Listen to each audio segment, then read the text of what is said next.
Okay, we're back and we're talking about the secrets to an unbelievable, loving, romantic, exciting, thrilling marriage.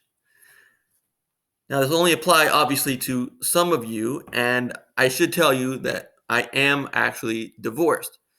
But that does not mean you should not listen to me because of my divorce, I have probably done more research than anyone in the world about what makes a good marriage to figure out what I had done wrong and make sure I'm not going to do it again on the second time around. So, in order to explain the secret to marriage, we must explain the idea of an essence. And to explain that, I'm going to ask you several questions.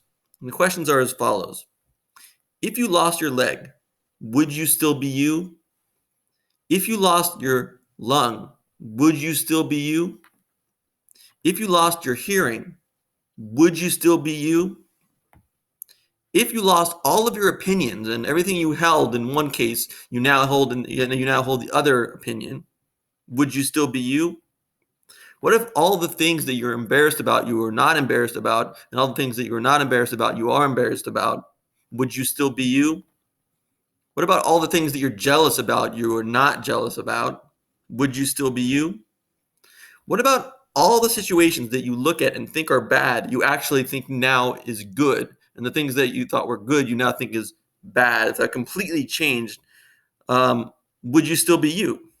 If you lost your self esteem, would you still be you? And if your name was changed, would you still be you? That's probably the deepest change you can make is the change to your name, according to Hasidic philosophy. The answer to all these questions is obviously yes. If you lost a lung, if you lost all your opinions, if you lost what you're jealous about, in all these cases, you would still be you. So, what's happening here? What's happening here is you're realizing that if you lost everything, you would still be you. And if you lose everything, then what is left? What is the you that is left? So, I call this you that is left the essence because it's what's essential to you. No matter what happens in your life, you will always have this essence. And this essence is pure and it is infinite. And some call it the soul. It can be anything, it can do anything. And this is who you really, really are. You just have not been in touch with your essence. And the key to solving every problem, actually, and especially the problem of marriage, is to be in touch with your essence and live from that essence, have that essence flow down and affect everything else that we spoke about. So it should affect your lungs and your legs and all your opinions.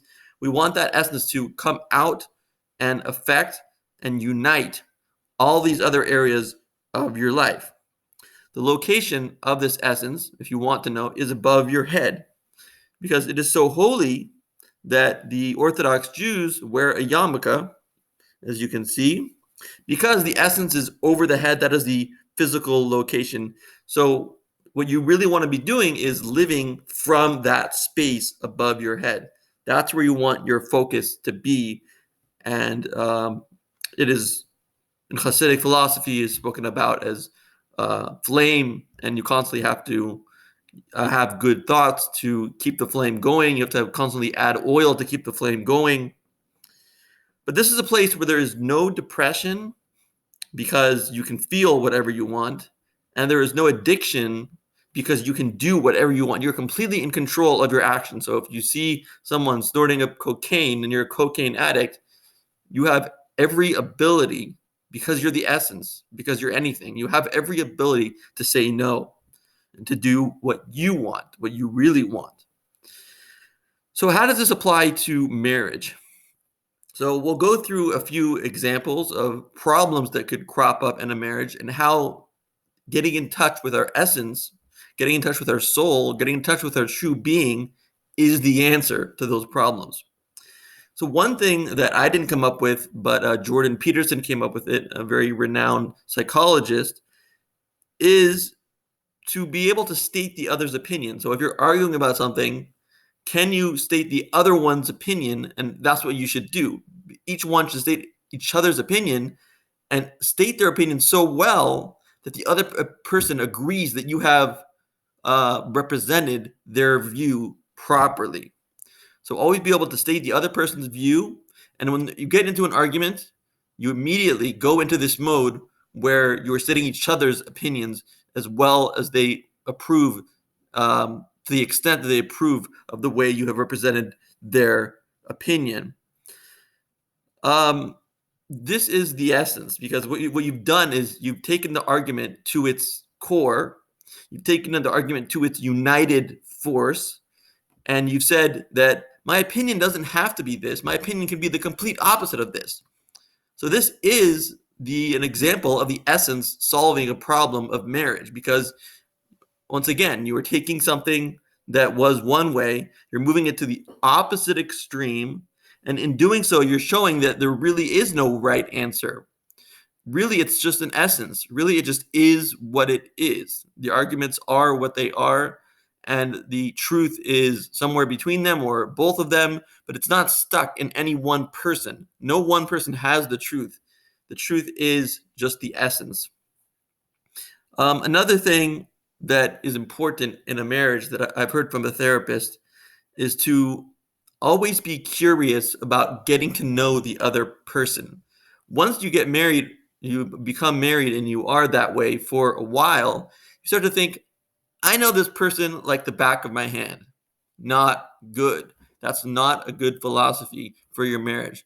What you want to be is someone who is constantly enthralled and intrigued and curious about knowing the other person well. And this is an example of the essence at play, because the essence is unknowable. It's totally infinite, and you cannot grasp it. You cannot get a handle on it, and you cannot know it like the back of your hand. You can never fully know the essence, and every person has an essence, and that means that every single person is worth being curious about.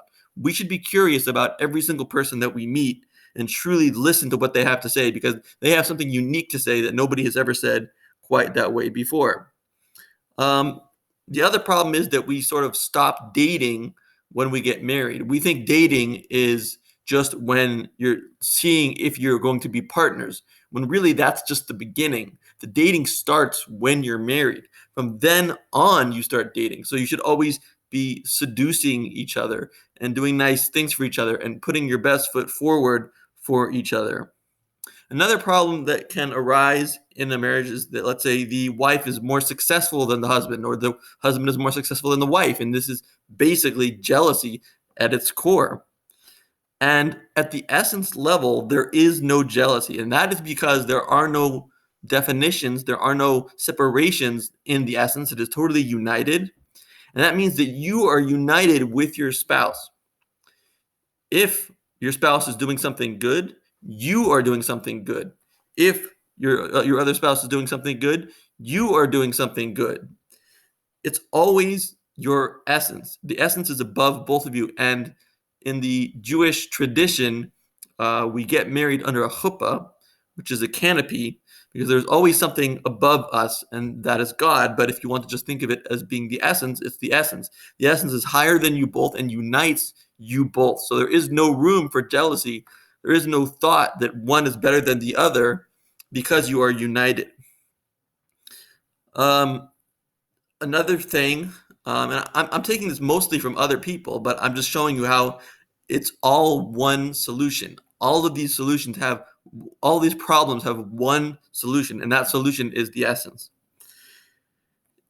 In the 4 or 5 love languages, it talks about loving your spouse the way that they want to be loved. So this is clearly a product of the essence, to not be stuck in one way of loving someone, but to give the gifts that they like, if it's touch or if it's actual gifts or it's conversation and the compliments, whatever it is. You have to be flexible, and that means you have to be in essence. You have to be living from your essence, the ability to do anything, to be able to adjust the way that you are treating your spouse. So that's the 5 love languages and the essence, and how the essence makes your marriage work, makes your marriage sexy, and makes your marriage thrilling and wonderful and loving and romantic. And I wish you a marriage like that. God bless.